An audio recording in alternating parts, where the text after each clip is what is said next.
put yourself in a nice environment, it just generally makes everyone you're working with that much happier. Take a break, go walk outside, go down to the pond, go pick some vegetables in the garden for lunch. You know, that's an atmosphere that you don't get working in the city. But what's also nice is we've got the proximity of the city and the resources of the city close.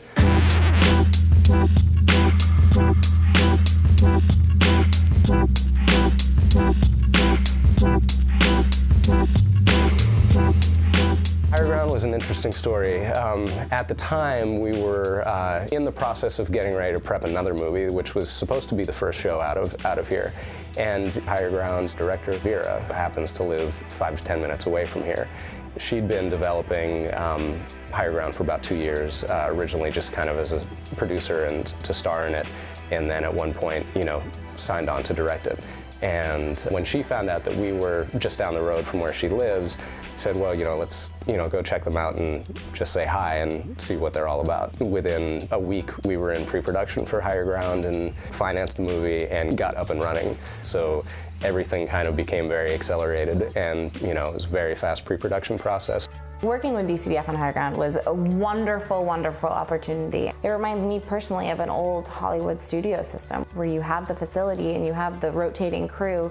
We can process the dailies here, we can color correct as we're going. We have a theater as well here, and so it's been a wonderful experience to have a director be able to come in and screen the dailies in a real theater with nice seats, and it really just elevates the whole production to kind of a higher level, which is something you can't really do on a low-budget film. There's something really exciting about shooting out of the city because the community rallies around you, and you can get the mayor on the phone, and you have the chief of the fire department's cell phone number. We needed a ton of extras, and we needed a ton of favors from the community, animals and children and all of that. And really, there's been a lot of little nice coincidences along the way, and here we are a year later, and I'm still so happy with the way everything went. We have the space for the production offices to run out of, art department, wardrobe, everything like that. We've added pretty much 2 more edit suites, and have, you know, kind of some floating rooms that can kind of be swapped out for either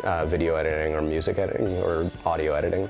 So it's kind of really nice to have everything under one roof. Small independent film should feel like summer camp. It should be people going to do something, you know, that's fun as well as work, but, you know, all coming together to do something, you know, that could potentially be great. And having this facility here gives people a central place when they're away from home. We always try and have like barbecues on the days off here and stuff, so people can come and, you know, have a sense of community. You get a nice, beautiful picture window out, you know, in your cutting room. I don't get that in New York. Being able to work remotely like this, that's sort of a necessity now with independent film. We shot on the Red camera, and it looks amazing. And you really, I think that you sometimes can't even tell that we're not shooting on film, and we're not sacrificing anything by going digitally. And if anything, it's making things a lot easier for people to move quicker, and we're not sending film back to a lab in New York and having to organize train schedules and having someone bring it. I mean, we had 2 cameras on Higher Ground. We wouldn't have been able to do that if we were shooting on film. We wouldn't have been able to afford it. Vera didn't make the decision about hiring me until 3 weeks into shooting, and so they were already processing dailies, and they had started up here at the farm on Final Cut Pro.